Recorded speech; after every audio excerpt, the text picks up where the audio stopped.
국민연금이 주양호 한진그룹 회장의 대한항공 사내이사 연임을 반대하기로 결정했습니다. 국민연금은 대한항공의 지분을 11%가량 보유한 2대 주주입니다. 조 회장이 기업 가치를 훼손하고 주주권을 침해한 이력이 있다고 국민연금은 판단했습니다. 주양호 회장은 현재 총 270억 원 규모의 횡령과 배임 혐의로 재판에 넘겨진 상태입니다. 이에 따라 오늘 오전 대한항공 주주총회에서 경영권을 놓고 치열한 표 대결이 예상됩니다. 대한항공은 정관에서 사내이사 선임은 주주총회에 참석하는 주주의 3분의 2 이상 동의를 받아야 한다고 규정하고 있습니다. 국민연금은 오늘 주주총회가 열리는 SK의 최태원 회장 사내이사 선임 안건도 반대하기로 결정했습니다. 트럼프 미국 대통령이 트윗에 올려서 혼란을 일으켰던 북한에 대한 추가 제재를 철회하도록 지시했다는 내용이 어떤 것인지 관련 보도가 나왔습니다. 전날 미 재무부가 발표했던 중국 해운사 2곳을 상대로 한 제재를 트럼프 대통령이 번복하려다가 참모들이 이를 말렸고 미 정부 측은 이게 앞으로 대북 제재를 더 이상 추진하지 않는다는 뜻이라고 해명하기로 했다고 블룸버그 통신이 보도했습니다. 지난 2월 스페인 북한 대사관에 침입했던 일당 가운데 한 명이 해당 사건과 관련한 정보를 넘기기 위해서 미국 연방수사국 FBI와 접촉했다고 스페인 법원이 공개했습니다. 침입한 괴한 10명에 한국과 미국, 멕시코 국적자들이 포함돼 있다고 밝혔습니다. 우리 축구대표팀이 FIFA 랭킹 12위의 강호 콜롬비아와의 평가전에서 2대1 승리를 거뒀습니다. 손흥민과 이재성이 한 골씩 넣었습니다. 손흥민은 A매치 9경기 만에 득점에 성공했습니다.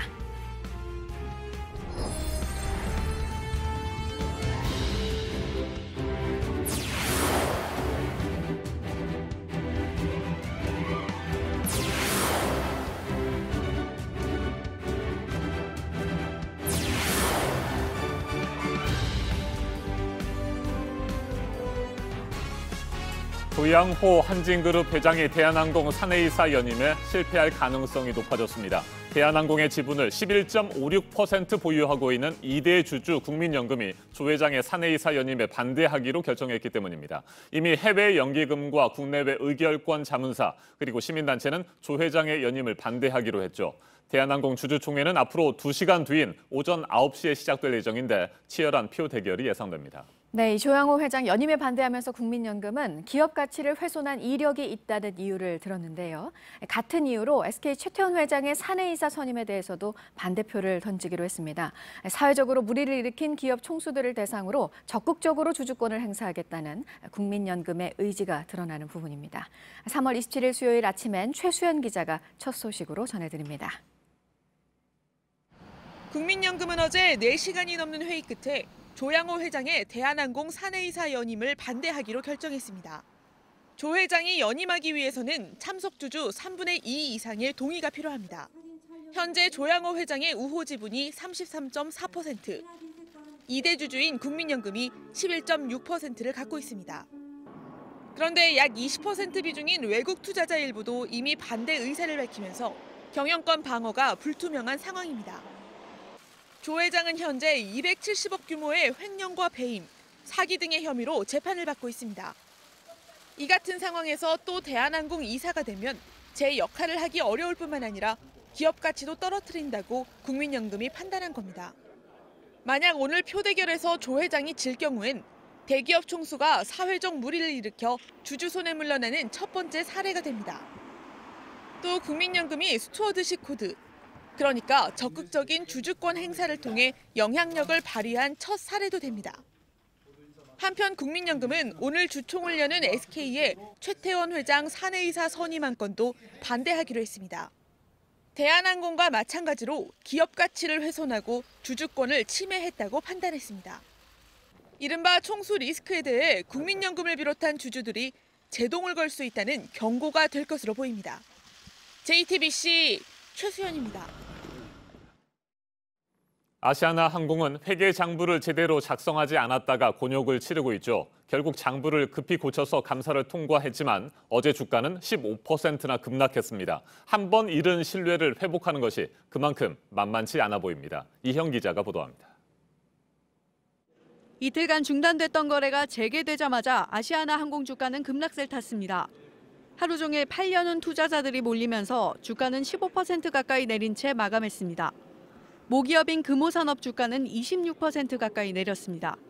아시아나 항공은 재감사를 받은 뒤 적정 의견을 받은 감사 보고서를 내놨습니다. 회계법인의 지적대로 충당금 부채를 더 잡고 에어부산 등 자회사 가치도 다시 평가했습니다.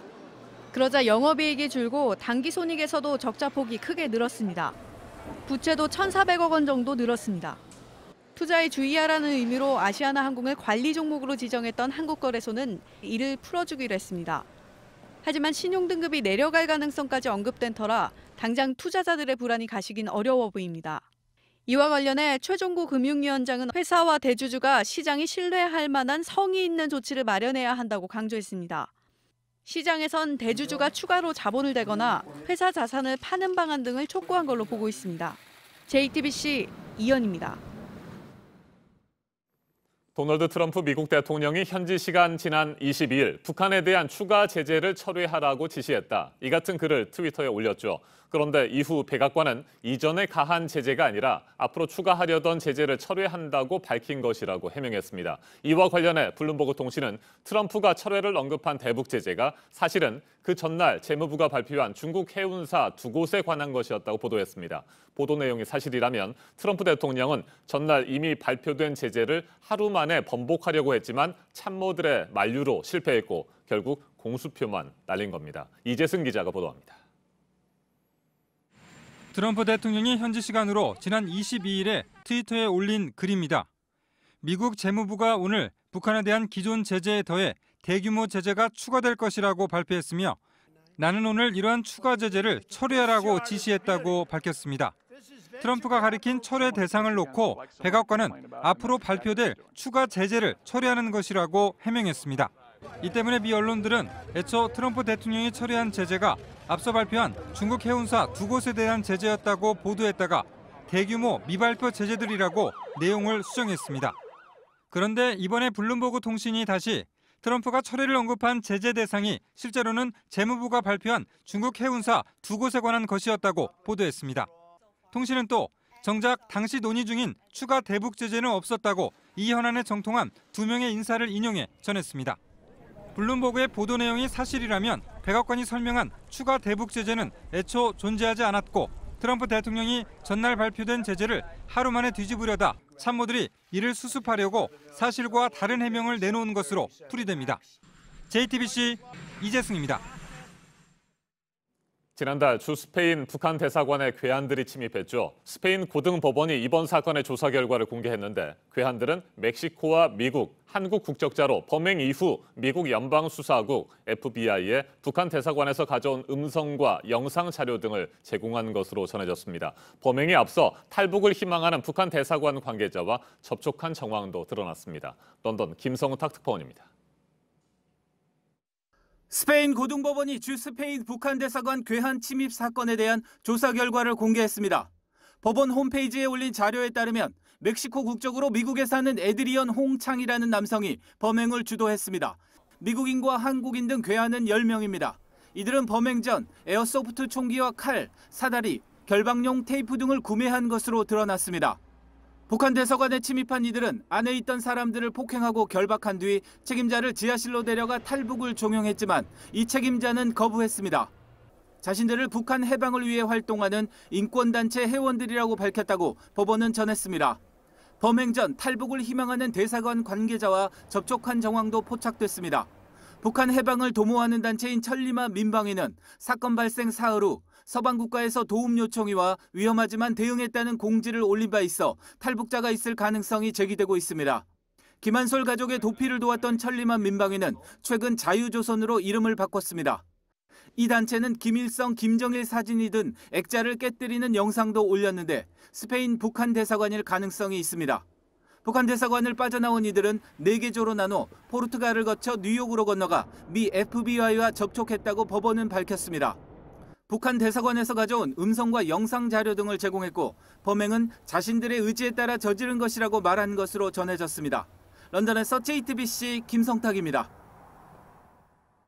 일본 초등학생들이 내년 새학기부터 쓸 교과서에 독도가 일본의 고유 영토이고 한국이 불법 점거를 하고 있다는 내용이 들어갑니다.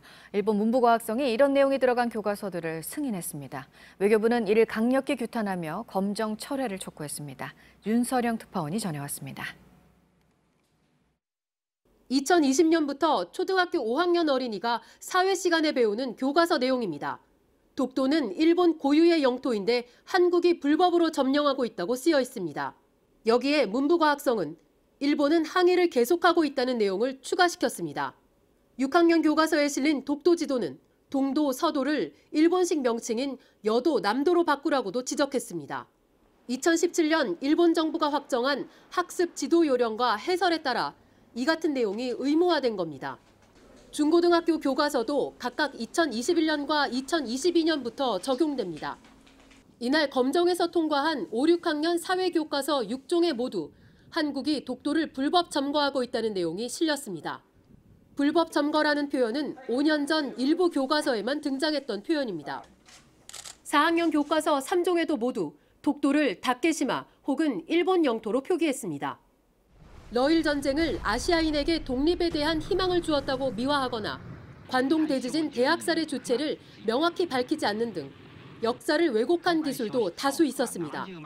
이로써 일본 학생들은 초등학교에서부터 고등학교까지 왜곡된 역사관과 영토관을 배우게 됩니다. 초등학생들에게까지 그릇된 역사인식에 기반한 잘못된 영토관념을 주입함으로써 한일 양국의 미래지향적 관계 발전에 부정적 영향을. 외교부는 나가미네 야스마사 주한 일본 대사를 초치해 항의했습니다. 도쿄에서 JTBC 윤서령입니다. 이부진 호텔신라 사장의 프로포폴 투약 의혹을 수사하고 있는 경찰이 지금 주목해서 보고 있는 게 병원에서 마약류 관리 대장을 조작했다는 의혹입니다. 직원들의 단체 대화방에 관련 내용이 담겨져 있는데 이 직원 등에 대한 소환 조사가 곧 있을 것으로 보입니다. 이수진 기자입니다. 이부진 호텔신라 사장에게 프로포폴을 놓아줬다는 의혹을 받는 서울 강남의 성형외과입니다.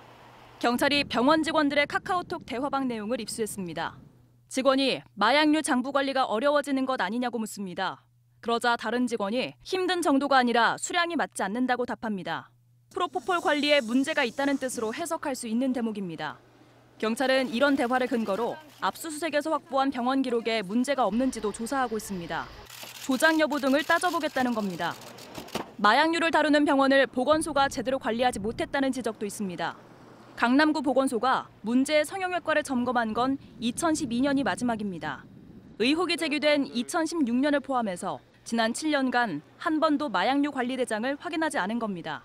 식약처는 2년마다 점검을 권고하고 있지만 보건소는 매년 전체 병원의 14% 정도만 직접 점검했습니다. 나머지는 모두 자율에 맡겼습니다. 강남구 보건소는 담당 인력이 한 명밖에 없어 모든 병원을 점검하기는 어렵다고 했습니다. JTBC 이수진입니다.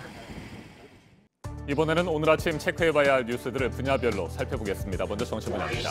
북측 개성 남북 공동연락사무소 인력 일부가 복귀해 사무소가 정상화된 지 이틀째인 어제 남과 북이 평소대로 오전과 오후 두 차례 연락대표 접촉을 가졌습니다. 북측 근무 인원은 전날과 마찬가지로 연락대표를 포함해 4-5명 정도인 것으로 전해졌습니다. 강경화 외교부 장관이 마이크 폼페이오 미 국무장관과의 회담을 최종 조율 중인 것으로 알려졌습니다. 오는 29일 뉴욕에서 열리는 유엔 평화유지 장관회의에 참석한 뒤 워싱턴으로 이동해 폼페이오 장관과 만나는 방안을 협의 중인 것으로 전해졌습니다. 베트남 2차 북미 정상회담 이후 한미 외교장관이 만나는 것은 처음입니다. 노무현 재단과 고 노무현 전 대통령의 유족이 출판사 교학사를 상대로 민형사 소송을 진행하기로 했습니다. 교학사가 지난해 발행한 한국사 능력 검정 시험 수험서에 극우 성향의 온라인 커뮤니티 일간베스트 저장소가 노 전 대통령을 조롱할 목적으로 합성한 사진을 실은 것이 최근 알려지면서 논란이 일었습니다. 국정농단 사태 이후 정부 공식 행사에 계속 초대를 받지 못했었습니다. 전국경제인연합회. 그런데 어제 있었던 벨기에 빌리프 국왕을 환영하는 청와대 만찬에 허창수 회장이 참석을 했습니다. 일회성 초청인지 아니면 이른바 전경련 패싱이 사라지는 계기가 될지 주목되고 있습니다. 제3 인터넷 전문은행 운영권을 얻기 위한 예비 인가 신청 어제부터 시작이 돼서 오늘까지인데요. 키움뱅크 컨소시엄, 토스뱅크 컨소시엄 이 두 곳이 현재까지 공개적으로 참여 의사를 밝혔습니다. 다음 달부터 금감원의 심사가 진행됩니다. 3년 동안 코레일을 이끌 손병석 신임 사장 취임식이 오늘 있습니다. 지난해 말 잇따른 철도 사고로 오영식 전 사장이 사퇴한 지 3개월여 만입니다. 손병석 사장은 국토부 제1차관 또 철도국장 등을 지냈습니다. 계속해서 사회 분야 뉴스입니다. 극단 여배우들을 상습 성추행한 혐의로 1심에서 징역 6년을 선고받은 이윤택 전 연희단 거리패 예술감독의 항소심에서 검찰이 징역 8년을 구형했습니다. 이 전 감독은 최후 진술에서 젊은 친구들을 인격적으로 대해주지 못했다며 지은 죄에 대해 응당한 대가를 받겠다고 말했습니다. 경찰이 어제 오후 가수 승리를 비공개로 소환해 3시간가량 조사를 벌였습니다. 승리가 경찰 조사를 받은 것은 이번이 5번째로 어제는 가수 정준영의 몰래카메라 영상 유포 혐의와 관련해 집중 조사를 받은 것으로 전해졌습니다. 오늘 새벽 1시 반쯤 경기도 시흥시의 한 금속 공업사에서 불이 났습니다. 불은 공장 한 동을 모두 태우고 1시간 만에 꺼졌는데 인명피해는 없었습니다. 소방당국은 공장 안에서 불이 시작된 것으로 보고 정확한 화재 원인을 조사하고 있습니다. 유네스코 세계기록유산이기도 한 조선왕조실록의 정확한 책수가 확인이 됐습니다. 국보로 지정되고 46년 만인데요. 국가기관과 대학에 96책이 소장돼 있는 것으로 조사가 되면서 모두 2,219책인 것으로 파악이 됐습니다. 천연기념물인 원주 반계리 은행나무에 대한 안전진단이 진행이 됐는데요. CT 장비도 동원이 됐습니다. 미국 전문가가 가지 하나하나를 조사했는데 그 결과 상처가 있는 줄기가 많이 기울어지는 등 안전성이 우려돼서 개선 방안이 문화재청에 전달이 될 예정입니다. 충남 예산군의 예당호 출렁다리 420m로 지금 국내에서 가장 긴 출렁다리인 천장호 다리보다 2배가 더 깁니다. 다음 주 토요일에 개통이 됩니다. 당분간 무료로 운영이 된다고 합니다. 문재인 정부 2기 내각에 대한 국회 인사청문회가 오늘로 마무리가 됩니다. 마지막 날인 오늘 중소벤처기업부 박영선, 행정안전부 진영, 과학기술정보통신부 조동호 장관 후보자 청문회가 열립니다. 박영선 후보자는 세금 지각 납부와 주민등록법 위반 등의 의혹이, 그리고 진영 후보자는 부동산 투자 관련 의혹이, 조동호 후보자는 아들 특혜 채용 의혹이 집중적으로 거론이 될 것으로 보입니다. 민주노총이 정부와 국회가 재벌 청부 입법을 강행하는 걸 저지하겠다면서 오늘 오후 서울 여의도 국회 앞에서 대규모 집회를 엽니다. 조합원 만여 명이 참석할 것이라고 밝혔습니다. 자유한국당 김성태 의원 딸을 포함해서 KT 부정 채용에 연루된 의혹으로 영장이 청구된 서유열 전 KT 사장 구속 여부가 오늘 결정이 될 예정입니다. 앞서 구속이 된 전 KT 전무가 서 전 사장의 지시를 받고 부정 채용에 가담한 것으로 검찰은 지금 보고 있습니다. 지금까지 분야별로 오늘 눈여겨봐야 할 뉴스들 체크해드렸습니다. 이어서 날씨 정보 알려드립니다. 오늘도 미세먼지가 가득합니다. 현재 서쪽 지역을 중심으로 농도가 높은데요. 중국 스모그의 유입으로 그 밖의 지역도 공기가 탁해지면서 전국 대부분 지역 일평균 나쁨 수준 보이겠습니다. 중부지방에는 약하게 비 소식이 있습니다. 오후까지 5mm 정도 내리겠는데요. 양이 무척 적어서 미세먼지 해소하기는 어렵겠습니다. 서해안과 강원 영동에는 강풍주의보가 발효 중입니다. 시설물 피해 없도록 유의하시기 바랍니다. 오늘도 낮 동안 포근하겠습니다. 서울 25도, 전주 20도, 대구는 23도까지 오르겠습니다. 북한도 평양이 16도까지 오르겠지만 북쪽 지역은 비나 눈 소식으로 비교적 기온이 낮겠습니다. 내일도 미세먼지 농도가 높겠습니다. 새벽부터 아침 사이 동해안과 제주에는 비나 눈 소식이 있습니다. 기상정보였습니다.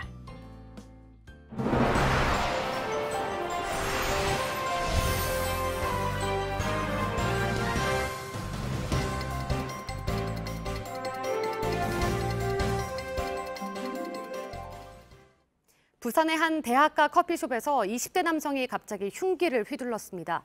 이 묻지마 흉기 난동으로 대학생 1명이 찔려 크게 다쳤습니다. 범인은 사람들이 자신을 비웃고 무시하는 것 같아 누구든 찌르고 싶었다고 말했습니다. 배승주 기자입니다. 커피숍에서 손님들이 황급히 빠져나옵니다. 도망치듯 뛰어가면서도 불안한 듯 연신 뒤를 돌아봅니다. 그젯밤 9시 20분쯤 부산 사상구 동서대학교 인근 커피숍에서 21살 이모 씨가 갑자기 흉기를 꺼내 휘둘렀습니다. 옆에서 책을 보고 있던 20살 대학생이 이 흉기에 옆구리를 찔렸습니다. 곧바로 도망친 피해자는 병원에서 수술을 받아 생명에는 지장이 없는 상태입니다. 두 사람은 전혀 알지 못하는 사이였습니다. 이따가신 분들도 다 나와가지고 소리 지르신 분도 있었고. 흉기 난동이 벌어진 건물입니다. 바로 옆에 경찰 치안센터가 있는데도 이 씨는 대담하게 범행을 저질렀습니다. 출동한 경찰은 흉기를 들고 있는 이 씨를 현장에서 체포했습니다.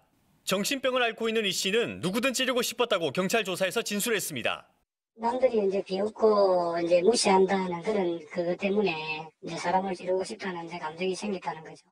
인근 마트에서 흉기를 사서 돌아다니다 사람이 꽉 찬 커피숍에 들어갔습니다. 경찰은 이 씨에게 특수상해 혐의로 구속영장을 신청했습니다. JTBC 배승주입니다.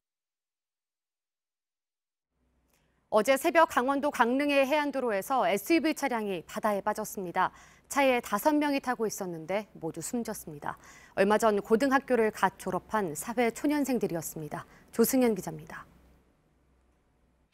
바다에 빠진 차량 뒷부분만 간신히 수면 위로 나와 있습니다.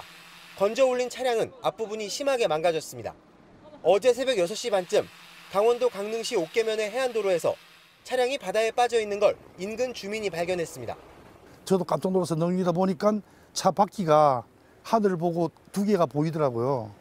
바다와 가까운 차로를 따라 달리던 차량은 이곳 왼쪽으로 크게 굽은 지점에서 그대로 직진해 가드레일을 들이받고 약 5m 아래 바다로 추락했습니다.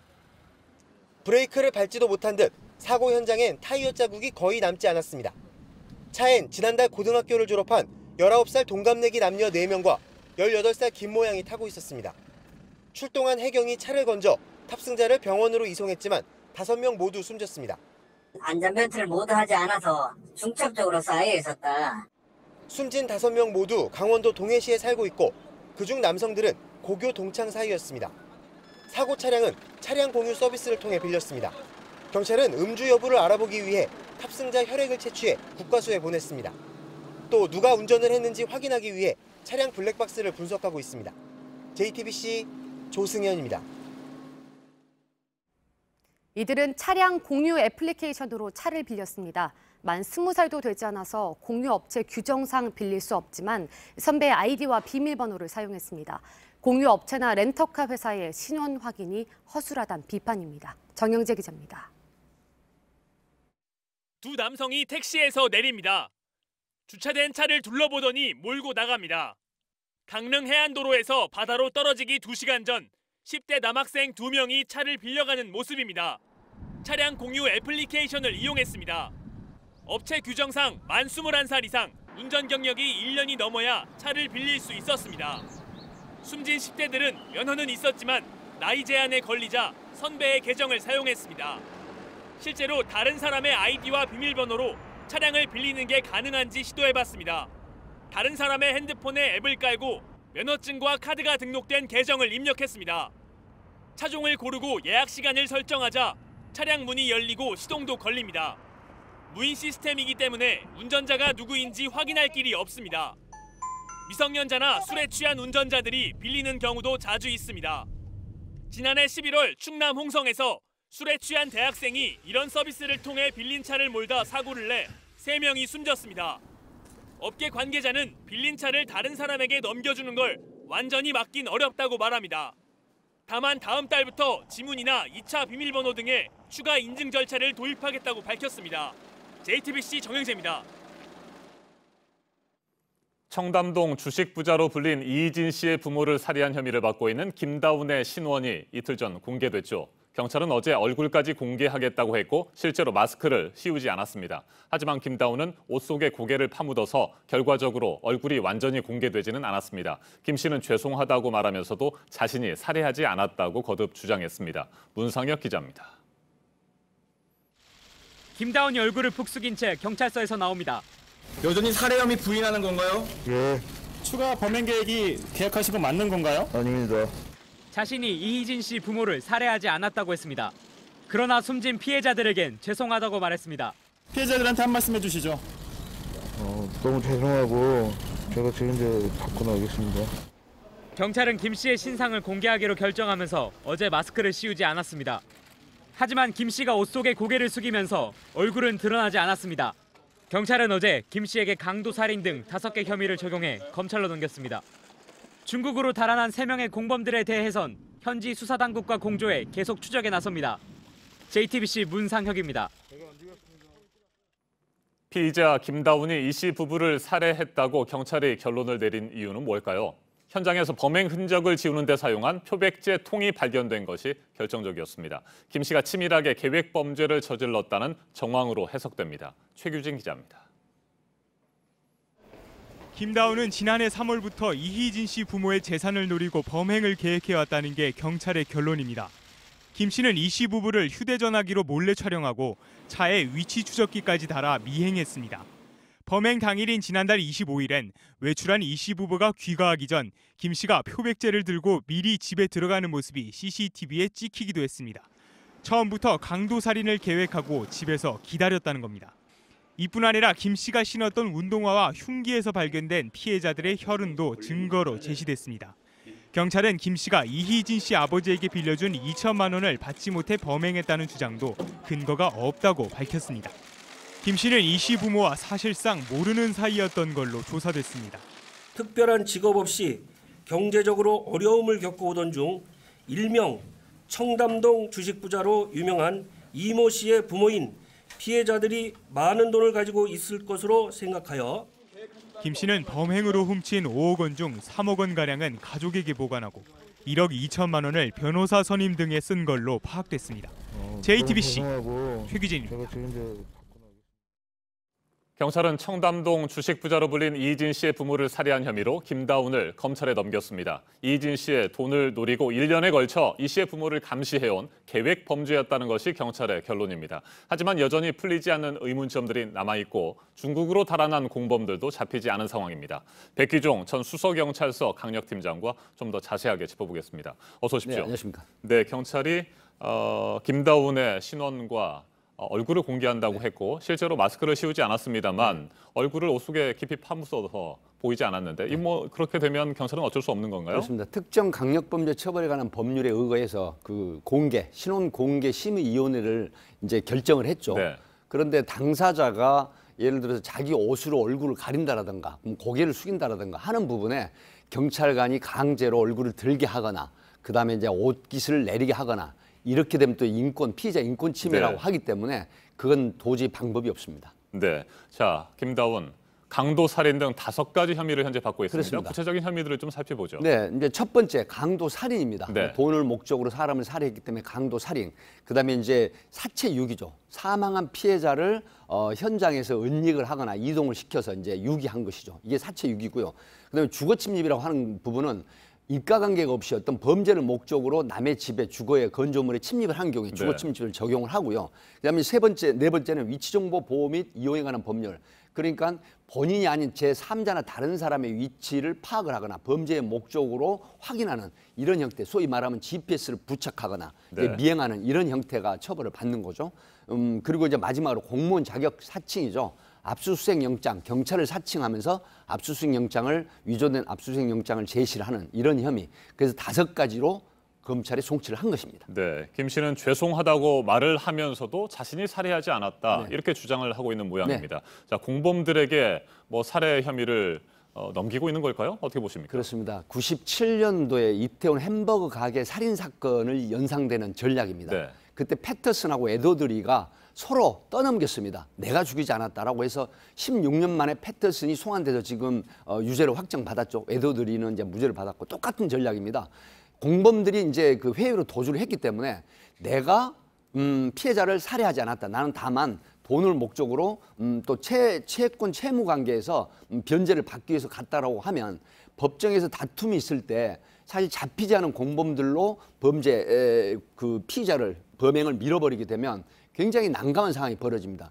이런 전략을 지금 사용하고 있다. 이렇게 그 분석을 할 수 있습니다. 자, 그렇다면 중국으로 달아난 공범들을 잡는 것이 급선무인데 현재 중국 경찰과 한국 경찰 공조를 하고 있습니까? 네, 사법 공조 체계가 중국과는 의외로 잘 되고 있습니다. 다만 지금 중국의 칭다오로 도주를 했는데 인터폴에 적색수배 의뢰를 했다고 하더라도 중국 공안이 적극적인 협조를 하지 않으면 사실 14억 인구의 중국 굉장히 강한 지역 아닙니까? 그래서 이제 은신을 하거나 도주를 했을 때 과연 이게 쉽게 잡힐까라고 하는 부분에는 퀘스천 마크를 달 수밖에 없는데요.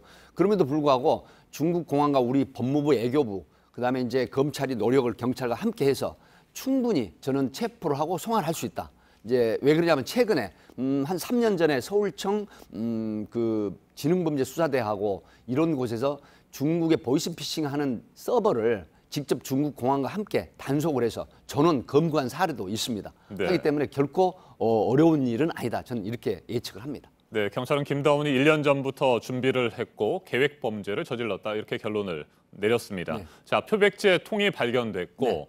김다운의 운동화에서 이진 씨 부모의 혈흔이 발견된 것 이런 것들이 중요한 증거가 되는 거겠죠? 네, 작년 3월부터 이제 피해자들의 모임 카페 회원을 접촉을 하고 그다음에 이 김다운이 직접 이진 씨 부모를 촬영을 하거나 주거지를 답사를 하거나 이렇게 했고요.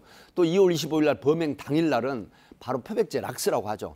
범행 후에 혈흔을 지우는 이런 형태의 표백제인데 벌써 2분의 1을 사용을 했고요. 네. 또 이건 보도는 안 됐습니다만 각각의 방에서 분리해가지고 살해를 했는데 거기서 범행 흔적을 지운 게 드러났거든요. 이런 부분들.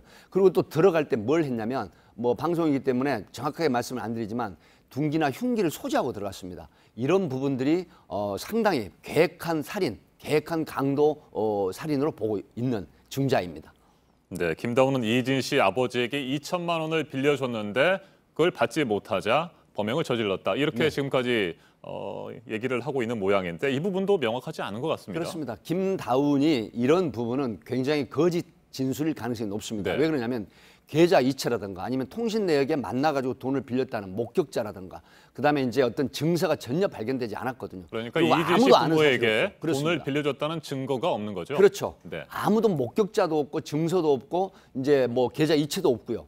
그렇기 때문에 이것은 아마 강도 살인에 대한 형량을 좀 낮추기 위한 그러니까 범행 원인이나 동기에 대해서 좀 형량을 낮추기 위한 그런 방편으로 허위 진술을 한 걸로 그렇게 지금 보고 있는 것입니다. 네. 자, 또 하나 의문점이 남는 것이 범행이 이루어진 그날 부가티 차량을 팔았고 그 5억 원이 이진 씨 부모 집에 있을 거다라고 하는 부분들을 어떻게 알게 됐느냐 이 부분 아니겠습니까? 지금 그게 상당히 쟁점이 되고 네. 있습니다. 그러니까 작년 3월부터 이 범행 계획을 했지만 과연 2월 25일 날 당일 날 이진 씨 동생으로부터 15억이라는 돈이 이제 차량 매매가 됐는데 부가티 차량에 그중에 5억 원을 스포츠 가방에 가지고 온 걸 어떻게 정확하게 알고 그 시점에 압수수색 영장을 들이밀고 그다음에 이걸 강탈을 했느냐 하는 부분 이 부분이 쟁점이 되는데 네. 경찰 입장에서는 뭐 통신 수사라든가 전후 사정으로 볼 때 우연의 일치라고 하지만 일각에서는 이런 부분에 누군가 배후가 있고 또한 어떤 설계를 하는 범죄를 모의하고 뒤에서 지시한 그런 배후가 있지 않느냐 하는 의구심도 배제를 못하기 때문에 이 부분은 아마 경찰에서 계속 추가로 수사를 하고 또 검찰도 송치를 받았기 때문에 이런 미진한 부분이라고 생각되는 부분은 검찰도 수사를 하고 들여다볼 가능성은 있다 이렇게 봅니다. 네, 범행 직후에 공범들은 중국으로 달아났는데 김다운은 도망가지 않았고요. 오히려 이진 씨의 아들, 둘째 아들, 네, 동생. 그러니까 네, 동생을 만난 겁니다. 접근을 했다고 하는데 이건 그동안에 알려진 바에 따르면 15억 원의 차량 판매 대금이 있는데 5억 원은 자기가 챙겼고 10억 원이 더 있어서 이걸 더 뜯어내겠다. 받아내겠다라고 하는 그런 생각이라고 하는데 그렇게 보십니까, 팀장님께서는? 앵커께서 정확한 네. 지적을 하셨습니다.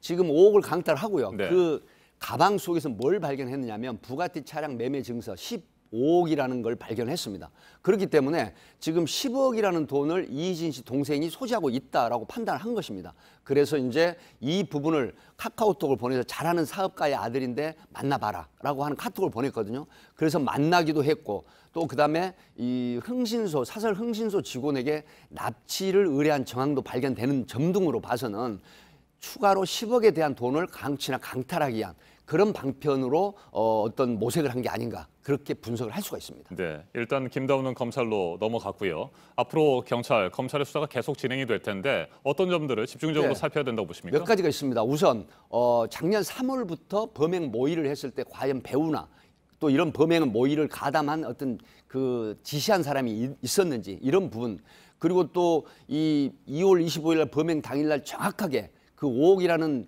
돈이 든 가방을 가지고 집으로 왔는데 그게 때맞춰서 타이밍상 때맞춰서 현장에 침입을 했다는 이런 부분들에 대한 어떤 정황들 이런 부분들 그리고 또 이 김다운이가 혼자서 이런 전체적인 범행을 했는지 이런 부분들에 대한 것을 들여다보고 그다음에 이 수사 결과를 별도로 브리핑할 가능성도 있습니다. 알겠습니다. 지금까지 백기종 전 수서경찰서 강력팀장이었습니다. 말씀 잘 들었습니다. 네, 감사합니다.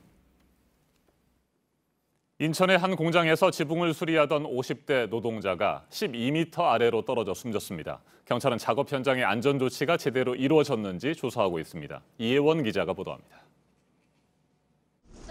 구급대원들이 공장 벽과 가스 배관 사이에서 남성을 꺼냅니다. 하나, 둘, 셋. 잡으세요. 눕혀. 응급조치에 나섰지만 피를 많이 흘린 남성은 끝내 숨졌습니다. 지난 24일 오전 인천의 한 공장에서 지붕을 보수하던 외부 수리업체 직원 59살 양모 씨가 12m 아래로 떨어졌습니다. 양 씨는 햇빛이 들어오는 창문을 바꾸기 위해 동료 중 가장 먼저 지붕에 올랐다가 떨어졌습니다. 뒤따라 지붕에 오른 동료가 양 씨가 보이지 않자 주변을 살폈고 바닥에 떨어져 있는 걸 발견해 신고했습니다. 양 씨는 사고 당시 안전모를 쓰고 있었지만 안전 로프는 매지 않은 상태였습니다. 경찰은 전날 이 지역에 눈과 우박이 내려 지붕이 미끄러워 사고에 영향을 줬을 가능성도 살피고 있습니다. 또 공장 관계자들을 불러 안전 조치를 했는지 등도 들여다볼 예정입니다. JTBC 이혜원입니다. 김학의 전 차관 사건과 관련해서 검찰 수사가 곧 진행될 예정인 혐의 가운데 하나가 청와대 등의 수사 방해 혐의, 즉 직권남용 혐의입니다. 김 전 차관이 임명되기 8일 전 성범죄 의혹이 사실일 가능성이 크다고 경찰이 청와대에 보고를 한 것으로 나타났는데요. 당시 사정당국 관계자는 동영상의 존재까지 수차례 보고를 했는데도 청와대가 이를 묵살했다고 말했습니다. 먼저 유선희 기자입니다. 박근혜 정부는 출범 2주 만인 2013년 3월 13일 김학의 당시 대전 고검장을 법무부 차관에 내정했습니다. 당시 사정당국 관계자는 경찰이 김 전 차관 내정 8일 전인 3월 5일 청와대에 성접대 의혹이란 걸 처음 보고한 것으로 안다고 말했습니다. 성접대 정황이 담긴 동영상이 있고 의혹이 사실일 가능성이 크다고 보고했다는 겁니다. 하지만 보고를 받은 청와대 민정수석실에선 내사 착수 여부만 따져 물었다고 했습니다. 내사 착수 단계는 아니지만 관련 의혹을 확인하고 있고 성접대 동영상도 곧 확보할 수 있다고 거듭 답변했는데도 받아들여지지 않았다고도 했습니다. 이런 보고가 김 전 차관 임명 전에 수차례 올라갔다는 게 사정당국 관계자의 주장입니다. 당시 민정수석이던 한국당 곽상도 의원은 의혹을 부인했습니다. 내사하는 데 대해서는 어떤 말도 한 바가 없고 허위 보고한 부분에 대한 경위를 확인해 주도록 얘기를 했습니다. 당시 민정수석실 공직기강 비서관이던 민주당 조응천 의원도 김 전 차관 내정 전에 경찰로부터 성접대 의혹을 확인 중이란 보고를 받은 기억이 없다고 말했습니다. 이처럼 박근혜 정부 출범 당시 경찰과 청와대 민정수석실의 진술이 엇갈리면서 관련자들에 대한 소환 조사가 불가피할 것으로 보입니다. JTBC 유선입니다. 김 전 차관을 임명하기 전 이 보고를 받은 박근혜 전 대통령의 반응도 중요한 부분입니다. 본인은 아니라는데 왜 민정수석실이 음해를 하느냐는 반응이었다고 당시 검증 보고서를 쓴 조응천 의원이 말을 했는데요. 이건 청와대 내부에 대통령의 메시지를 보낸 것이어서 수사 외압 의혹을 밝힐 단서가 될 수도 있을 것으로 보입니다. 서복현 기자입니다. 박근혜 정부 청와대는 초대 차관들을 발표하면서 심의를 거쳤다고 했습니다. 인사위원회에 준한 심의 절차를 거쳐 오늘 발표하게 되었습니다. 법무부 차관 김학의. 심의를 위한 김 전 차관의 검증 보고서는 청와대 공직기강 비서관이던 조응천 의원이 썼습니다. 조 의원은 성 관련 동영상에 대한 소문과 함께 사실이라면 문제가 된다는 내용을 넣었다고 말했습니다. 그런데 돌아온 건 박근혜 전 대통령이 질책했다는 얘기였다고 했습니다. 본인은 아니라고 하는데 왜 민정수석실에서 음해하느냐고 박 전 대통령이 질책했다는 걸 청와대 안에서 들었다는 겁니다. 사실이라면 박 전 대통령이 청와대 내부에 김 전 차관을 감싸주겠다는 메시지를 보낸 게 됩니다. 당시 박 전 대통령의 반응은 민정수석이었던 곽상도 의원과 이중희 전 민정비서관의 수사 외압 의혹을 밝히는데도 중요한 단서가 될 수 있습니다. 외압을 넣었다면 그 이유, 또 윗선의 지시가 있었는지와도 연결되기 때문입니다. 현재 곽 의원과 이 전 비서관은 외압 의혹을 전면 부인하고 있습니다. JTBC 서복현입니다. 김 전 차관 취임 당시에 갑자기 물러나면서 당시에 또 여러 의혹이 나왔었습니다. 김기용 전 경찰청장도 김학의 전 차관이 임명되기 전 청와대에 수차례 보고가 올라갔다고 말했습니다. 당시 청와대 민정수석실 관계자들이 인사검증 실패의 책임을 경찰에 묻는 건 비겁하다고 했습니다. 강희연 기자입니다. 김기용 전 경찰청장은 김학의 전 차관 임명 전 이른바 성범죄 의혹 첩보가 청와대에 여러 차례 전달됐다고 밝혔습니다. 임명 전에 보고가 된 건 확실해요. 임명하면서는 이제 경찰 보고나 뭐 국정원 정보나 이런 거 취업해가 자기들이 판단해서 이게 임명할 만하다고 생각해서 임명해놓고는 또 문제가 더 커지니까 경찰에서 뭐 보고를 안 했니 그래가지고 그 책임을 결국 경찰에 떠넘긴 비겁한 거죠. 그건 그 임명 전에 그런 동영상이 시중에 돌아다니고 있다. 그리고 그 동영상의 내용의 인물이 김학의 전 차관으로 보인다. 이 정도는 당연히 보고가 됐을 거예요.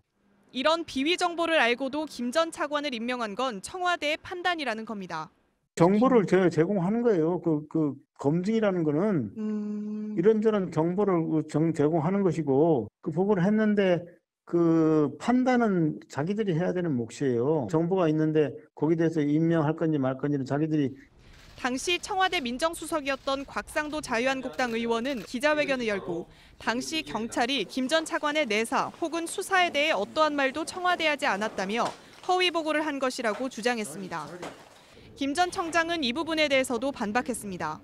동영상을 입수해서 내사에 착수하면 그런 거는 청와대 보고할 사안이 아니에요. 네네. 어떻게 보면 청와대에서 권한 밖의 일이에요. 수사를 하든지 말든지 그건 상관없어요. 경찰에서 저 정보라인에서 사전에 이런 동영상이 있고 그 나오는 인물이 김학의로 추정된다. 네. 이 정도 보고면 그 임명권자한테 경찰로서는 충분히 그 검증에 관련되는 정보를 시중에 돌아다니는 정보를 갖다가 입수해서 보고한 것이고. 논점을 흐리면서 경찰에 책임을 떠넘긴다는 겁니다.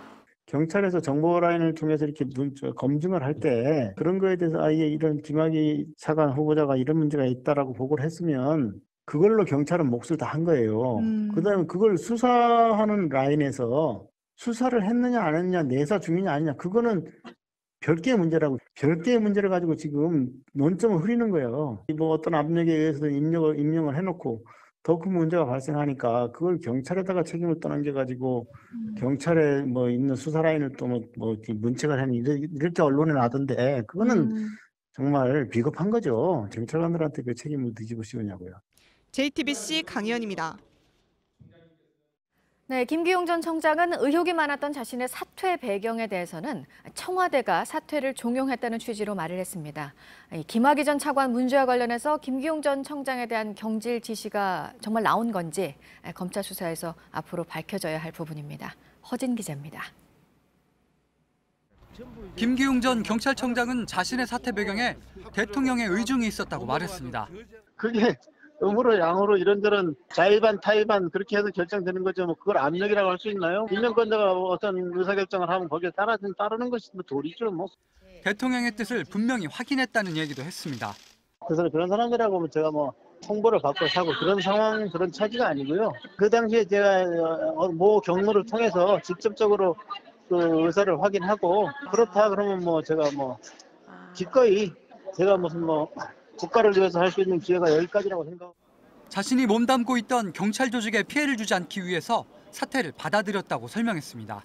제 입장에서는 그게 이거 누구 때문에 어떤 건 때문이라고 듣지를 못했어요. 그걸 들은 건 아니고 제가 뭐 때문에 그랬다 그걸 알고 싶지 않고 다만 정부를 위해서 일을 하는 고위 관료로서 정부의 행정부의 수반이 이제 뭐 당신하고는 더 이상 일하지 않는 게 좋겠다 이렇게 생각을 하고 있다는데 거기다 대놓고 뭐 내가 어떤 조직을 이끌면서 내가 계속 주장하면 조직에 피해가 올 텐데 그럴 수는 없잖아요. 그런 거는 제가 이 자리를 통해서 말씀드리고 싶지는 않습니다. 경로 부분에 대해서는 그냥 그렇게 이해해 주시고요. 다만 저한테 그 메신저가 있었고 직접적으로 이제 제가 그 또 다른 경로를 통해서 확인해 보니까 그게 뭐 그 박근혜 대통령이 임기를 보장한다고 약속을 하고 공약을 하셨지만 뭐 지금 상황이 이러니까 이렇다 좀 해서 그냥 그렇다 뭐 어떤 이유든 간에 국가 수반이기도 하고 행정부 수반이기도 한 사람이 그런 생각을 가지고 있다면 나도 뭐 더 이상 뭐 하고 싶은 생각이 없다 이렇게 된 거죠 뭐.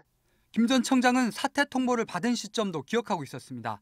2013년 3월 13일 김학의 전 차관의 내정 발표 이후라고 했습니다. 뭐 그 부분은 뭐 확인해 드릴 수 있겠습니다. 그건 그 사이는 맞아요. JTBC 허진입니다.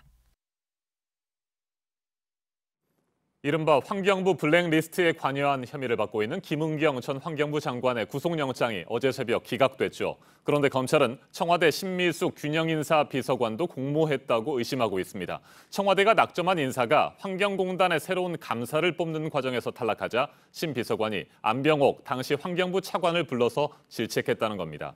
그런데 JTBC 취재진과 만난 안 전 차관은 신 비서관과 의견 차이는 있었지만 질책을 당하지는 않았다. 이렇게 주장했습니다. 조보경 기자가 보도합니다. 청와대가 추천한 인사가 환경공단 감사직에서 탈락한 직후인 지난해 7월 11일이었습니다. 안병옥 당시 환경부 차관이 청와대를 찾아 신미숙 균형인사 비서관을 만났습니다. 검찰은 이날 신 비서관이 안 전 차관 측을 먼저 부른 걸로 보고 있습니다. 청와대가 추천한 인사가 떨어진 이유를 추궁하면서 경위서를 요구했던 겁니다. 하지만 청와대는 안 전 차관이 신 비서관을 먼저 찾아왔고 경위를 요구한 일도 없다고 주장했습니다. 취재진과 만난 안 전 차관은 자신이 먼저 청와대를 찾았다고 했습니다.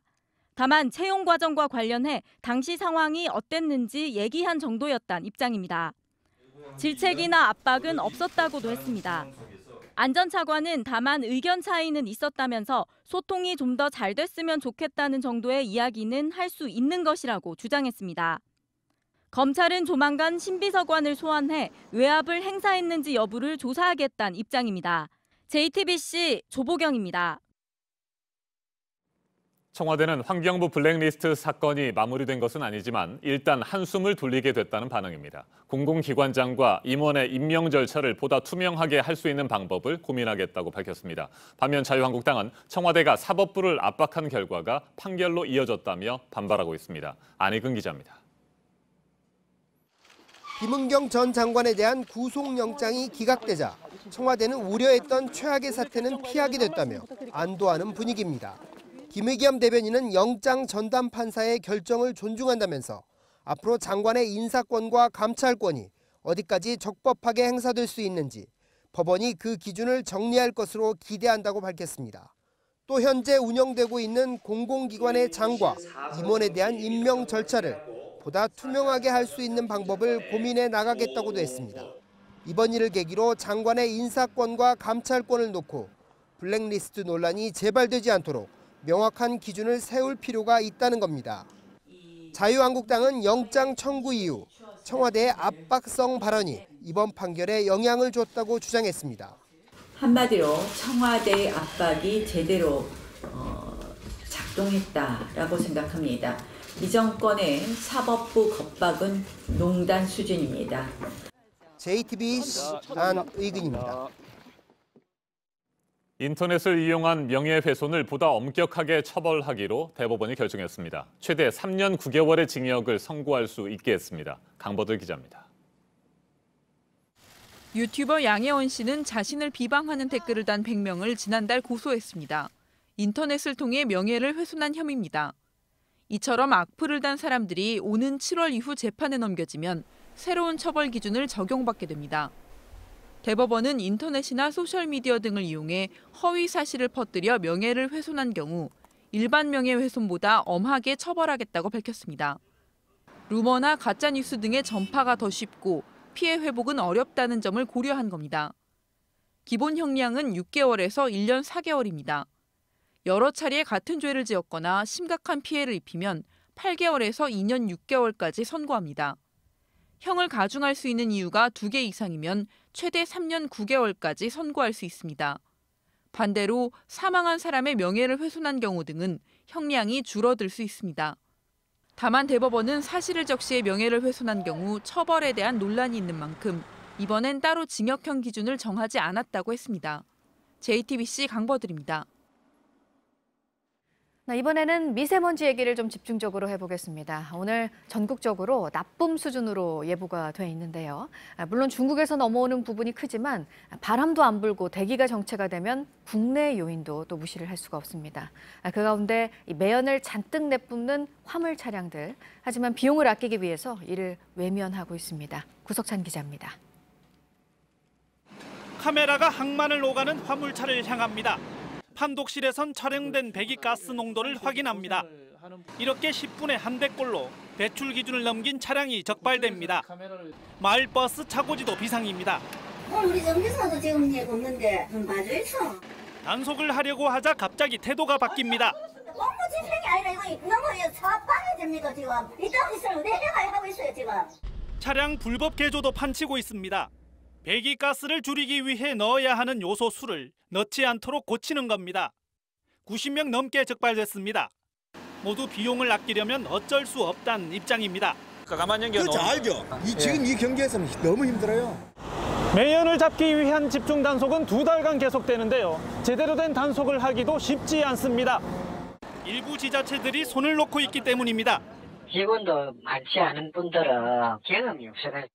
2016년 네이처지는 부산을 세계 10대 초미세먼지 오염 항만으로 꼽았습니다. 곳곳에서 미세먼지 제로를 외치고 있지만 갈 길은 멀어 보입니다. JTBC 구석찬입니다. 이 미세먼지 때문에 바깥뿐만 아니라 안의 공기도 그만큼 좋지 않다고 하니 속수무책이기도 하죠. 이 미세먼지를 빨아들이는 효과가 뛰어난 식물들이 있습니다. 정진명 기자입니다. 사막에서 가져온 모래로 먼지를 일으킵니다. 여기서 초미세먼지만 모아 1세제곱미터 남짓한 밀폐 공간에 불어넣습니다. 한쪽엔 식물이 있고 다른 쪽은 비어 있습니다. 실험 장치를 작동하자 먼지의 흐름이 나타납니다. 4시간이 지난 뒤 양쪽 공간을 비교해 봤습니다. 식물이 있는 쪽의 초미세먼지가 비어 있는 쪽보다 70 마이크로그램 가까이 더 줄었습니다. 특히 5가지 식물의 효과가 뛰어났습니다.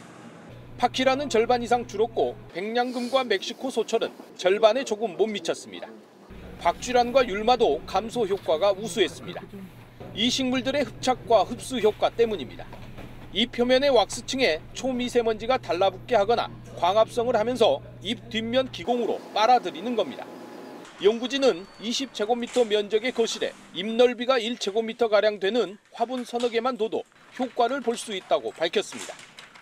나쁨 단계인데 식물을 통해서 지금 저감된 양이 좋은 단계까지 내려가는 그런 정도입니다.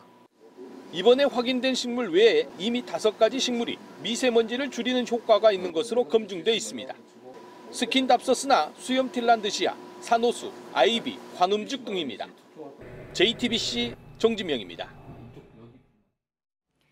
누구나 LPG 차를 살 수 있는 게 어제부터 적용이 됐습니다. 이것도 미세먼지를 줄이려는 대책 가운데 하나죠. LPG 차는 미세먼지를 상대적으로 적게 배출한다고 하니까요. 이제 LPG 차를 타는 사람들도 많아지게 될 텐데 그런데 문제가요. 충전소를 찾기가 지금 쉽지가 않습니다. 이 소식은 박영우 기자가 전해드립니다. 자유로 인근의 LPG 충전소. LPG 연료를 채우려는 차들로 가득합니다. 충전소를 찾아 일부러 먼 곳에서 찾아온 운전자도 눈에 띕니다. 가스가 이제 등이 들어왔을 때 외곽까지 쫓아가야 되니까 그게 굉장히 좀 불편합니다. 정부가 규제를 풀면서 어제부터 누구나 LPG 차를 살 수 있게 됐습니다. 하지만 당장 걸림돌은 상대적으로 부족한 충전소입니다. 서울시 LPG 충전소는 77곳에 불과합니다. 501곳인 주유소와 비교했을 때 약 7배 이상이 차이가 납니다. 특히 도심이나 주거지에서 충전소를 찾기 어려운 건 일반 주유소에 비해 규제가 훨씬 강하기 때문입니다. LPG 10톤을 저장할 수 있는 충전소를 만들려면 거리나 건물에서 24m 이상 떨어져 있어야 합니다. 같은 수준의 일반 주유소에 비해 2배 이상 넓은 땅이 필요한 겁니다. 이 거리 규제는 35년 전인 1984년 만들어졌는데 다른 주요 국가와 비교해도 강한 편입니다. 일본은 LPG 충전소의 안전거리를 17m로 규정하고 있고 미국과 영국에선 15m에 불과합니다. 정부의 미세먼지 대책이 효과를 보려면 안전을 위협하지 않는 선에서 충전소 규제도 개선할 필요가 있다는 목소리가 나옵니다. JTBC 박영우입니다.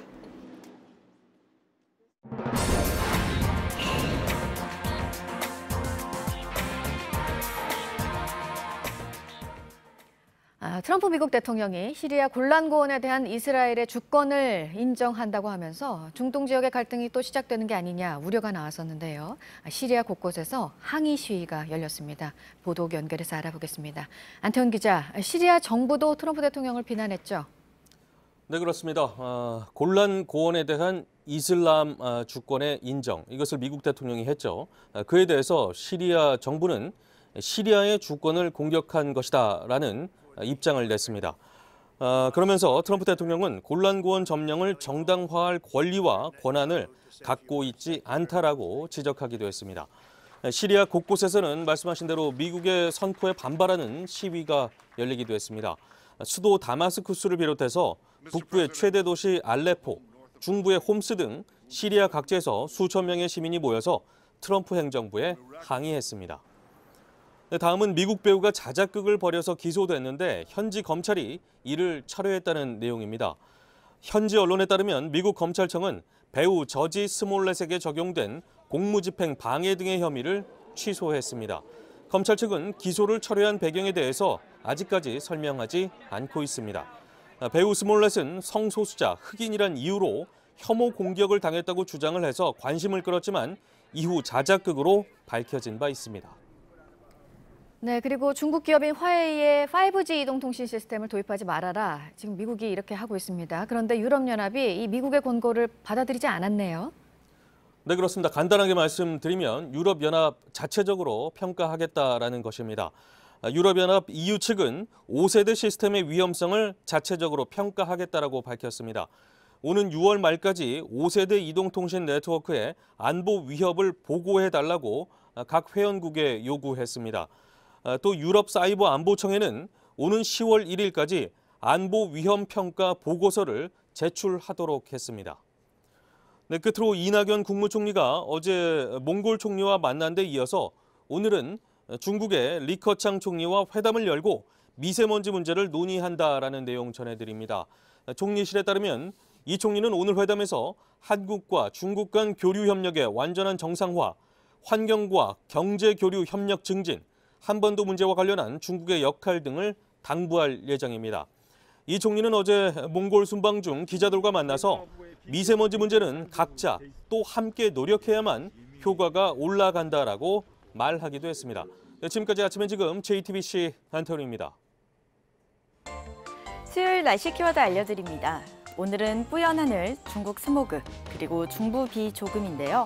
미세먼지 농도 여전히 높습니다. 하늘이 무척 뿌연데요. 오늘도 중국 스모그의 유입으로 전국에 나쁨 수준 이어지겠습니다. 중부지방에는 한때 비 소식이 있습니다. 양은 5mm 정도로 적겠습니다. 오늘도 마스크 꼭 착용하셔야겠습니다. 편의점 잠깐 다녀왔는데 목이 좀 칼칼하다. 미세먼지가 너무 심해서 안개 낀 새벽 같다고 전해주셨고요. 날씨 좋은 봄날 놀러 가고 싶은데 현실은 미세먼지라며 안타까워하는 분도 계셨습니다. 당분간 호흡기 관리 더욱 잘하시기 바랍니다. 지금까지 키워드와 SNS로 만나본 날씨였습니다. 국회는 어제 장관 후보자 3명에 대한 인사청문회를 진행했습니다. 일찌감치 많은 논란과 문제점들이 제기됐던 김현철 통일부 장관 후보자 청문회에 특히 관심이 모아졌습니다. 과거 소셜미디어에 올린 글들과 관련해 야당 의원들은 김 후보자를 강하게 질타했고 김 후보자는 거듭 사과했습니다. 문성혁 해양수산부 장관 후보자와 박양우 문화체육관광부 장관 후보자는 자녀 특혜 채용과 위장 전입 등 자녀와 관련된 문제들이 쟁점이 됐습니다. 노진호 기자가 보도합니다. 어제 김현철 통일부 장관 후보자 인사청문회의 화두는 김 후보자의 소셜미디어 글이었습니다. 김 후보자는 과거 정치인과 대통령을 조롱하거나 북한에 편향된 글을 올려 논란이 됐습니다.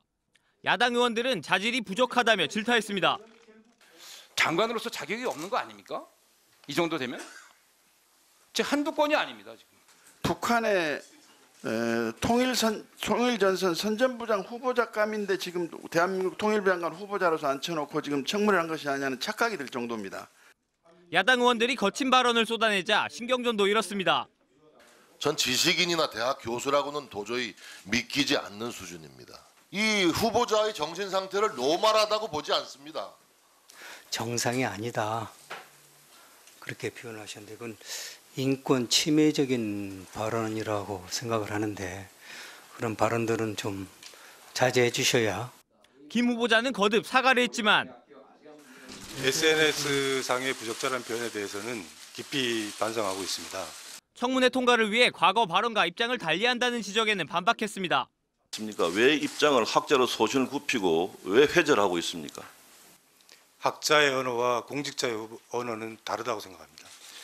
같은 시간 열린 문성혁 해양수산부 장관 후보자 인사청문회에선 장남의 한국 성급 특혜 채용과 위장 전입 의혹이 집중적으로 제기됐습니다.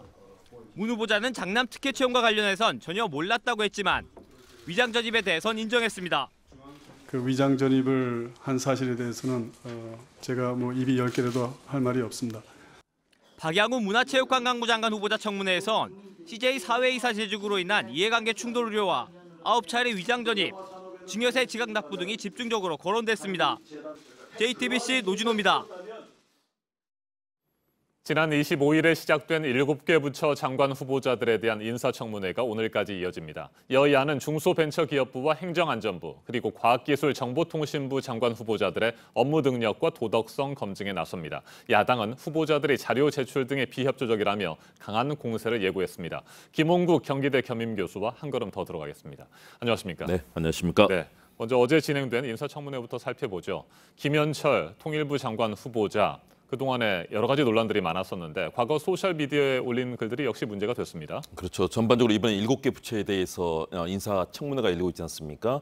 일단은 그중에서 가장 중요한 야당이 벼르고 있는 것이 이 통일부 장관 후보자 김현철 후보자에 대한 그런 여러 가지 의혹들이었습니다. 네. 그동안 나왔던 SNS의 발언들을 보면 사실은 SNS 공간이 굉장히 거칠고 또 서로 간에 논쟁이 벌어지는 공간이다 보니까 사실은 굉장히 유명하고 또 인품이 있어 보이는 분들도 거친 표현을 쓰는 일들이 종종 발견됐거든요. 김현철 후보자도 마찬가지라고 봅니다. 사실은 상당히 거친 표현들, 문재인 대통령이 군부대를 방문한 대표 시절에 방문한 상황에 대해서도 군복을 입고 쇼를 한다라고 네. 사실은 자기 진영의 그런 지도자임에도 불구하고 그런 표현이 있었고요. 김종인 전 의원에 대해서도 씹다 버린 껌이다. 박근혜 전 대통령의 이런 표현들 굉장히 거친 표현이거든요. 이런 표현들에 대해서 굉장히 강한 비판들이 나왔고 또 그동안 여러 가지 이 부동산 문제라든가 제기가 됐는데요. 여기에 대해서 야당 의원들은 굉장히 강한 공세를 펼쳤고 여당은 그래도 통일부 장관을 담당할 만큼 대북 분야의 전문가다. 이런 얘기들을 많이 했습니다. 아마 오늘도 인사청문회 결국은 보고서 채택되지 못하고 이 문제는 계속 아마 여야 간에 공방이 이어질 것으로 보입니다. 네, 김현철 후보자는 이 같은 비판에 대해서 깊이 반성하고 있다. 이렇게 거듭 얘기를 하면서도 학자의 언어와 공직자의 언어는 다르다고 생각한다. 이렇게 또 답했습니다. 학자나 공직자나 공인인 것은 분명하고요. 그들의 말과 행동 이런 것들이 굉장히 큰 영향을 미칠 수 있다는 부분은 모든 분들이 공감할 텐데 이에 대한 이 같은 발언 어떻게 생각하십니까? 그 부분이 사실 국민들께 과연 어느 정도 수긍을 받을 것인가 그 부분은 아무래도 국민 여론을 좀 볼 필요가 있다고 생각이 듭니다. 장관이 되면 수만 명의 공직자를 거느리는 부처의 장관 가장 중요한 공직자 아니겠습니까? 학교의 교수도 마찬가지입니다. 수많은 학생들과 국민을 대상으로 여러 가지 학문적인 얘기를 하기 때문에 저는 일관된 그런 발언 수위가 있어야 되고 일관된 철학이 드러나야 된다라고 봅니다. 그런 측면에서 본인이 부족했던 부분들을 과거에 대해서 반성하겠다라고 얘기를 하고 있는데요.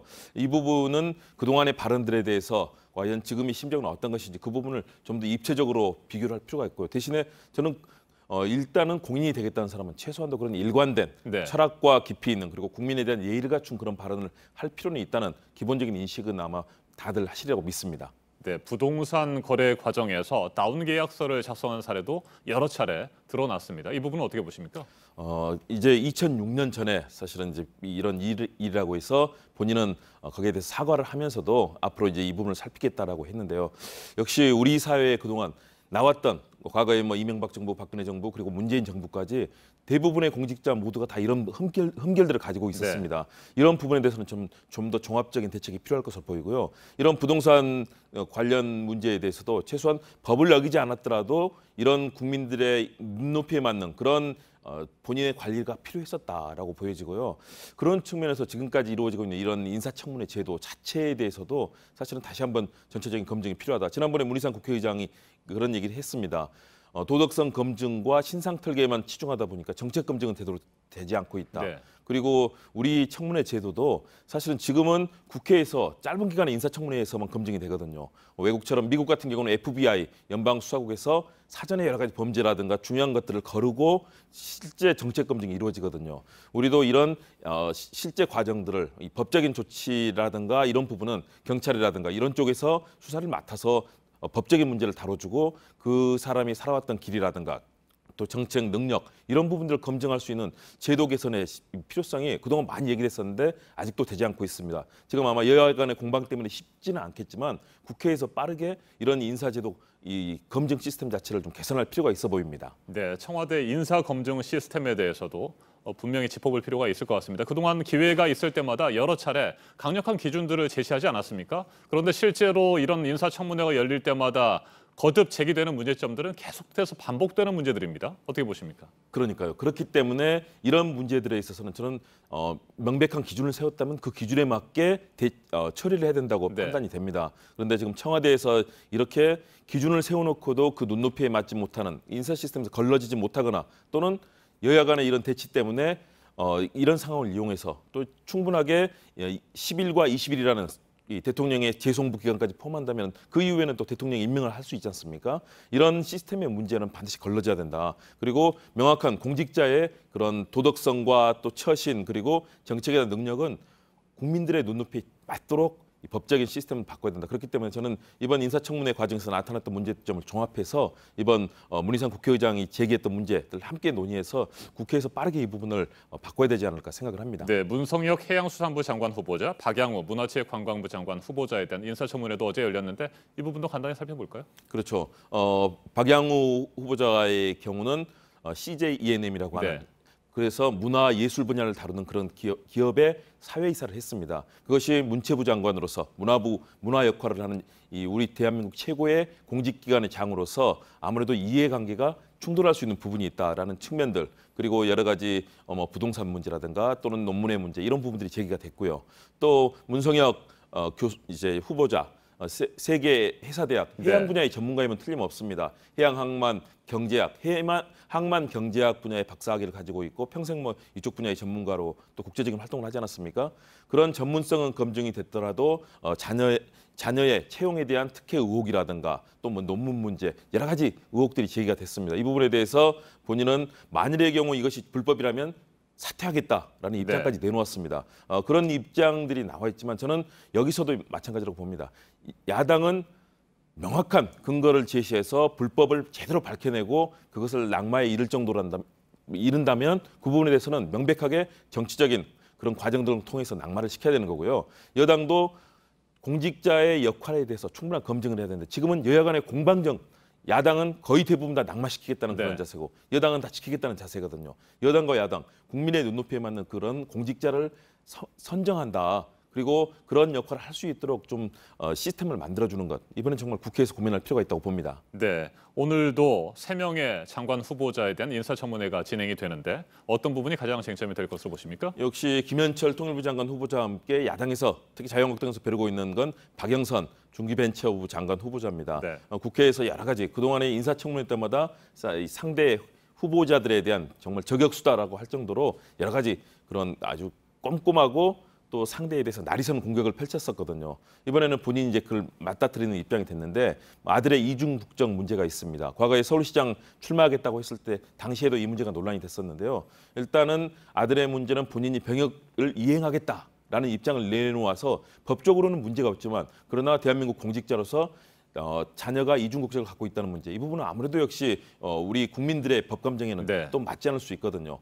그와 더불어서 재산이 의원이 되기 전에 8억에서 40억 원까지 이제 재산이 많이 늘었습니다. 재산이 이렇게 늘어난 부분이라든가 또 집이 현재 3채가 있습니다. 도쿄에도 그리고 서울에도 이제 2채가 있거든요. 물론 초기에 황교안 자유한국당 대표가 4채라고 말했다가 이 부분이 오락가락하고 거기에 대해서 소송 얘기까지 나왔었는데요. 그러나 이 부분들을 놓고 과연 박영선 후보자가 얼마나 야당 의원들이 수긍할 수 있는 답변을 내놓을지 아마 호락호락 그렇게 다른 후보자처럼 고개를 숙이고 죄송하다고 쉽게 얘기하지는 않을 것 같습니다. 그럼에도 불구하고 야당 의원들, 여당 의원들이 지적하는 문제에 대해서 국민의 눈높이에 맞는 충분한 해명이 이루어질 것이냐 굉장히 중요한 오늘 관전 포인트가 될 것 같습니다. 알겠습니다. 지금까지 김홍국 경기대 겸임 교수였습니다. 말씀 잘 들었습니다. 네, 감사합니다. 국회는 오늘 앞서 전해드린 대로 중소벤처기업부와 행정안전부 그리고 과학기술정보통신부 장관 후보자의 인사청문회를 진행할 예정입니다. 조동호 과학기술정보통신부 장관 후보자의 경우 두 아들이 조 후보자 관련 업체나 학교에 채용되는 과정에서 특혜가 있었다는 주장이 제기됐습니다. 조 후보자는 이를 전면 부인하고 있는데 JTBC 취재진이 차남의 이력서를 입수해 확인해 보니 학교 이름과 영어 성적 이외에는 아무것도 기입돼 있지 않았습니다. 특혜 논란이 커질 것으로 보입니다. 정종문 기자입니다. 조동호 과학기술정보통신부 장관 후보자 차남이 2013년 카이스트에 제출한 이력서입니다. 경력, 학위 논문 등은 비어있고 자격 면허란에 토플 성적만 덩그러니 써 있습니다. 조 후보자 차남은 이런 이력서를 내고도 카이스트 IT 융합연구소에 채용됐습니다. 연구 보조나 행정 업무를 하는 위촉 기능원 자리입니다. 2013년 7월부터 6개월간 일하며 매달 120만 원씩 총 700만 원을 받았습니다. 야당은 공고를 따로 내지 않아 아름아름 지원자를 받는 데다 부실한 이력서를 내고도 채용된 건 당시 카이스트에 재직하던 조 후보자의 배경 없이는 불가능하다고 주장하고 있습니다. 아버지 배경 없이는 불가능한 특혜 채용입니다. 인사청문회에서 두 아들에 관한 의혹을 집중적으로 파헤치겠습니다. 카이스트 측은 영어 번역과 자료 조사를 하는 연구 보조 인력을 채용한 것이라면서 조 후보자와는 관련이 없다고 해명했습니다. 하지만 조 후보자가 사내이사로 있던 전기차 개발 업체에서 장남이 인턴으로 일하는 등 두 아들 모두 특혜 채용 의혹을 받고 있어 오늘 청문회에선 특혜 채용 문제가 핵심 쟁점이 될 것으로 보입니다. JTBC 정종문입니다.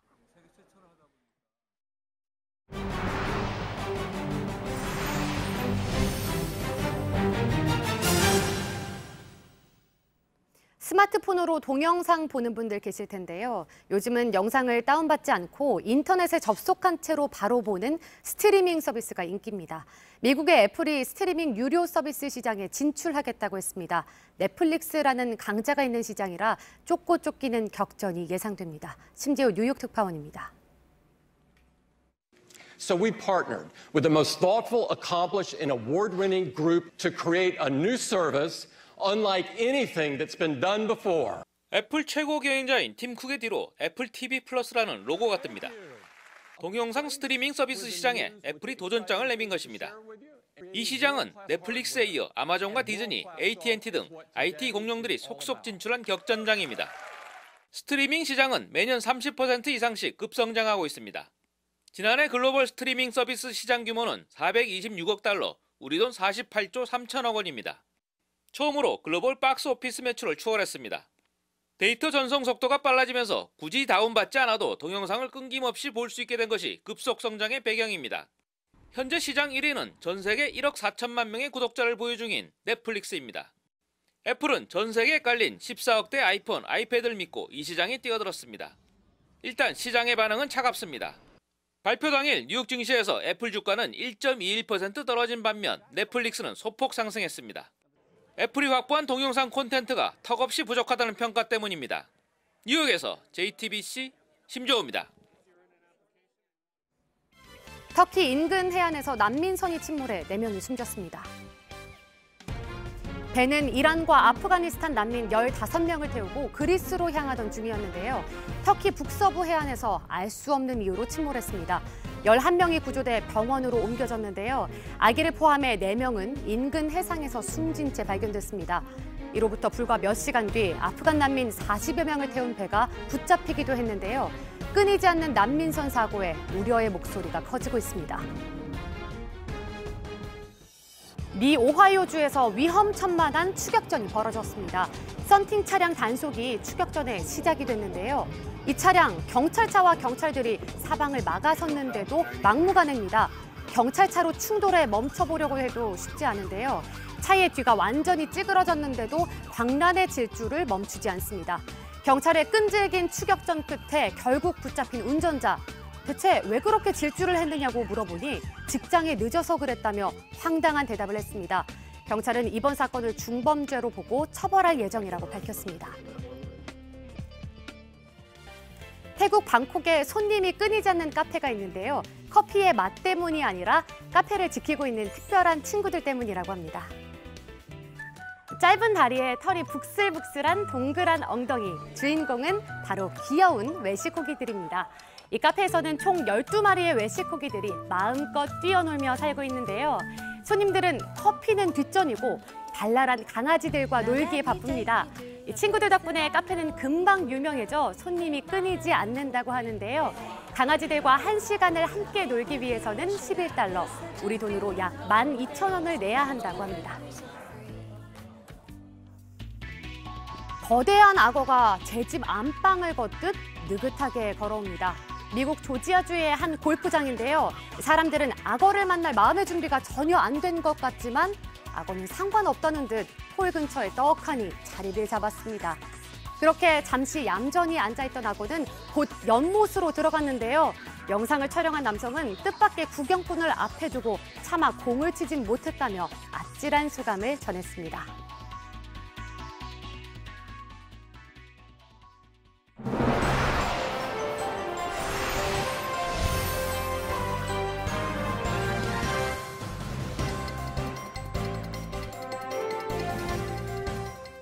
수요일 아침 8시 15분 지나고 있습니다. 트럼프 미국 대통령이 중국 해운사 2곳을 상대로 한 제재, 대북 제재였죠. 이걸 번복하려 했는데 참모들이 말렸다는 보도 내용 오늘 아침에 전해드렸습니다. 결렬된 북미 정상회담 당시와 관련해서도 트럼프 대통령은 일단 일부 제재를 풀어서 협상을 성사시키려고 했는데 폼페이오 장관과 볼턴 보좌관이 이를 가로막았다는 소식도 전해졌습니다. 추가로 공개가 된 북한 외무성 최선희 부상의 기자회견 내용입니다. 신진 기자입니다. 북한 최선희 외무성 부상은 지난 15일 기자들과 만나 트럼프 대통령이 회담 당시 스냅백 조항을 제안했다고 밝힌 것으로 뒤늦게 알려졌습니다. 스냅백 조항이란 제재를 해제했다가 위반 행위가 있을 때 다시 제재하는 걸 말합니다. 트럼프 대통령은 합의문에 이 내용을 포함시키자고 했지만 폼페이오 장관과 볼턴 보좌관이 막았다는 겁니다. 최근 미국 정부 관계자들을 만난 외교 소식통은 당시 트럼프 대통령은 영변 핵시설을 폐기하겠다는 북한의 제안을 받아들이고 제재를 완화할 의향이 있었다고 전했습니다. 하지만 폼페이오 장관과 볼턴 보좌관은 스냅백이 안전장치가 될 수 없다고 강조했다는 겁니다. 제재를 조금이라도 완화하면 앞으로의 협상 동력을 잃는다고 트럼프 대통령을 설득한 것으로 알려졌습니다. 북미 대화가 재개된다면 스냅백 조항과 관련해 본격적인 논의가 이뤄질 수 있을 거라는 게 전문가들의 관측입니다. JTBC 신진입니다. 달라진 북한 뉴스가 주목을 받고 있습니다. 화면에 3D 그래픽을 입히고 특수 촬영 장비를 사용하기도 합니다. 김소연 기자가 전합니다. 현대화, 국산화, 질 제고의 기치 높이. 보도국 부조종실을 배경으로 양복 차림의 아나운서가 뉴스를 전합니다. 공장 컨베이어 벨트 화면에 주요 내용을 3차원 그래픽으로 입혔습니다. 유연한 카메라 움직임을 만드는 스테디캠과 높은 곳에서 부감을 찍는 헬리캠도 동원됐습니다. 손님들로 붐비는 평양 백화점은 느리게 촬영해 빠르게 보여주는 타임랩스 기법으로 찍었습니다. 지난 주말 5분 정도 방영된 새로운 형식의 뉴스는 아직 시험 단계로 보입니다. 일부 프로그램에선 방송 중 속보가 들어온 것처럼 연출하고 진행자 뒤론 고화질의 스크린을 선보였습니다. 김정은 위원장 신년사 발표도 집무실 소파에 앉아서 하는 등 파격을 시도했고 하노이 회담을 당일에 전하는 등 보도 속도도 빨라졌습니다. 북한 주민 5명 중 1명이 스마트폰을 쓰는 상황에서 외부 영상을 접한 주민들의 눈높이를 고려한 걸로 보입니다. JTBC 김소현입니다. 6.25 전쟁 직후에 강원도에 주둔했던 미국의 퇴역 군인이 불경을 새긴 조선시대 목판을 되돌려줬습니다. 전쟁 때문에 무너져 내린 신흥사를 살펴보다가 이 목판을 주웠고 평생 죄의식을 느꼈다고 말했습니다. 권근영 기자입니다. 6.25 전쟁의 폐허 속에서 그냥 없어진 줄 알았던 한 점의 목판이 65년 만에 제자리를 찾았습니다. 스님은 그 앞에서 두 손을 모읍니다. 설악산 신흥사는 불경을 새긴 목판, 제반문의 일부를 되찾았습니다. 44점 중 전쟁으로 유실돼 현재 14점만 남았습니다. 절에서 수행하는 의식을 기록한 400년 전 목판은 1954년 속초에 주둔했던 미 해병대 중위 리처드 로겔이 가지고 있었습니다. 이제 92살이 된 로겔은 문화재를 돌려주게 된 사연을 전했습니다. 당시 전쟁으로 파괴된 신흥사를 정찰하다 목판을 주었고 여행 가방 맨 밑에 넣은 채 미국으로 돌아갔다고 털어놓았습니다. 한국에서 목판을 가져간 일에 죄의식을 느꼈다는 후회도 내비쳤습니다. 로겔은 이와 함께 당시 속초와 양양 일대를 찍은 필름 279점도 기증했습니다. 꽁꽁언 논바닥에서 아이들은 썰매를 탔고 덩치 큰 미군은 그 썰매에 올라타 봤습니다. 지게꾼들은 제 몸만한 짐을 졌고 장터엔 사람이 모였습니다. 전쟁의 상처를 딛고 일상으로 돌아온 평화, 그리고 소박한 삶이 그 속에 담겨 있습니다. JTBC 권근영입니다. 방송통신위원회가 베트남 정보통신부와 한국과 베트남 TV 프로그램 공동 제작 협정을 맺었습니다. 두 나라는 앞으로 정부 고위급 인사와 방송사 등이 참여하는 공동위원회를 설치하는 등 방송 콘텐츠 교류와 협력을 실질적으로 활성화시킬 계획입니다. 이효성 방통위원장은 이번 협정의 의미에 대해 우리 방송사와 제작사들의 베트남 방송 진출을 보다 촉진시키는 기반이 마련됐다고 말했습니다. 박항서 감독이 이끄는 베트남 23세 이하 축구대표팀이 2020 아시아축구연맹 챔피언십 본선에 진출했습니다.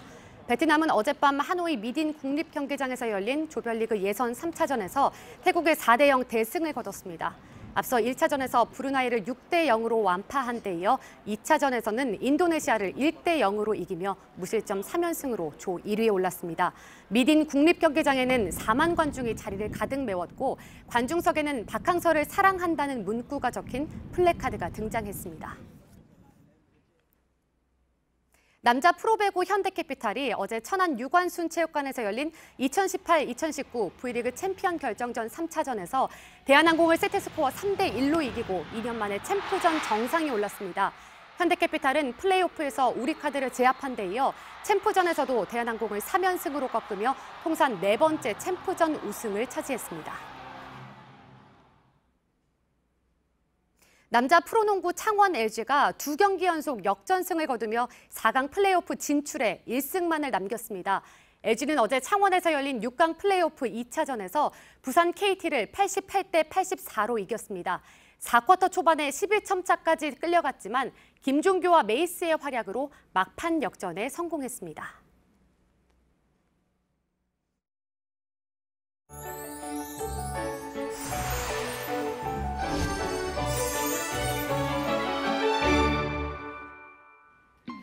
오늘도 미세먼지가 기승입니다. 현재 서쪽 지역을 중심으로 농도가 높은데요. 중국 스모그의 유입으로 그 밖의 지역도 공기가 탁해지면서 전국 대부분 지역 일평균 나쁨 수준 보이겠습니다. 중부지방에는 약하게 비 소식이 있습니다. 오후까지 5mm 정도 내리겠는데요. 양이 무척 적어서 미세먼지 해소하기는 어렵겠습니다. 서해안과 강원 영동에는 강풍주의보가 발효 중입니다. 오늘 시설물 피해 없도록 유의하시기 바랍니다.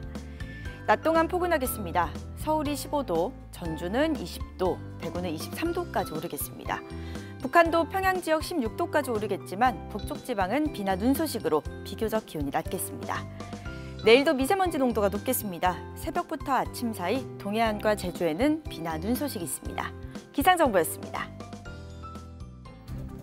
아침엔 뉴스워치, 오늘 하루 관심을 가지고 지켜봐야 할, 기억해야 할 뉴스 끝으로 정리해드립니다. 국민연금이 주양호 한진그룹 회장의 대한항공 사내이사 연임을 반대하기로 결정했습니다. 국민연금은 대한항공의 지분을 11%가량 보유하고 있는 2대 주주입니다. 조 회장이 기업 가치를 훼손하고 주주권을 침해한 이력이 있다고 국민연금은 판단했습니다. 주양호 회장은 현재 총 270억 원 규모의 횡령과 배임 혐의로 재판에 넘겨진 상태입니다. 이에 따라 오늘 오전 대한항공 주주총회에서 경영권을 놓고 치열한 표 대결이 예상됩니다.